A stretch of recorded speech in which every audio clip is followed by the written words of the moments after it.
TRS అధికారికంగా BRS గా మారింది. కొత్త పార్టీ జెండా ఆవిష్కరించిన సీఎం కేసీఆర్ అజెండా పైన ఫోకస్ పెట్టారు. ముఖ్య నేతలతో భవిష్యత్తు కార్యాచరణ ఖరారు పైన చర్చలు చేస్తున్నారు. ఇదే సమయంలో బీఆర్ఎస్ తక్షణం పోటీ చేసే రాష్ట్రాల గురించి కేసీఆర్ ప్రస్తావించారు. త్వరలో ఢిల్లీలో బీఆర్ఎస్ కేంద్ర కార్యాలయం ప్రారంభించాలని నిర్ణయించారు. ఆప్కి భార్ కిసాన్ సర్కారు నినాదంతో బీఆర్ఎస్ ముందుకు వెళుతుందని కేసీఆర్ ప్రకటించారు. ఢిల్లీ ఎర్రకోటపై గులాబీ జెండా ఎగురవేయాలని సీఎం కేసీఆర్ తన లక్ష్యంగా వెల్లడించారు. బీఆర్ఎస్ పార్టీ ఆవిర్భావం అధికారికంగా పూర్తి చేసిన ముఖ్యమంత్రి కేసీఆర్ పార్టీ నేతలతో సమావేశమయ్యారు.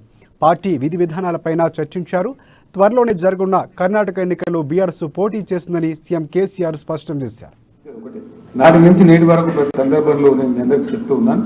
రాజకీయాలు అంటే ఈరోజు ఏమైపోయిందంటే ఒక పార్టీ ఎన్నికలు గెలవడము ఓడిపోవడం, ఫస్ట్ ఎన్నికలు గెలిచేటువంటి పద్ధతే రాజకీయం అయిపోయింది. వాస్తవానికి ప్రజాస్వామ్యంలో ప్రజల ఆకాంక్షలు అనుకున్నట్టుగా ఫలించాలంటే ఎన్నికలలో గెలవాల్సింది పార్టీలు కాదు, ఎన్నికలలో ప్రజలు గెలవాలి, ప్రజల ప్రతినిధులు వాళ్ళు ప్రజల కోసం పనిచేయాలి.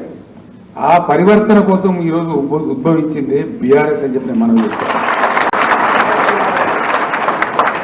ఇప్పుడు కూడా మళ్ళీ మనం చాలా మంది చులకన చేసి మాట్లాడతాం, తప్పకుండా మాట్లాడతారు, అది సహజం. ఎప్పుడో కొత్త శక్తి ఆవిర్భావం అయినా పాత శక్తులన్నీ కట్టకట్టుకొని కూడా మనం దాడి చేస్తాం. దానికి మనం సిద్ధంగా ఉండాలని చెప్పి మనం చేస్తాం. రకరకాల మాటలు మాట్లాడతాం, అవి అనుభవాలు మనకు కొత్తవి కావు, పాత అనుభవాలు. అవన్నీ అధిగమించే మనం రాష్ట్ర సాధన చేస్తాం, ఇంత దూరం రాగలిగినాం. ఈరోజు భారతదేశంలో కూడా ఎవరో ఒకరు ఎప్పుడో సందర్భంలో నడుము కట్టకపోతే, ఎవరో ఒకరు చైతన్య దీపం వెలిగించకపోతే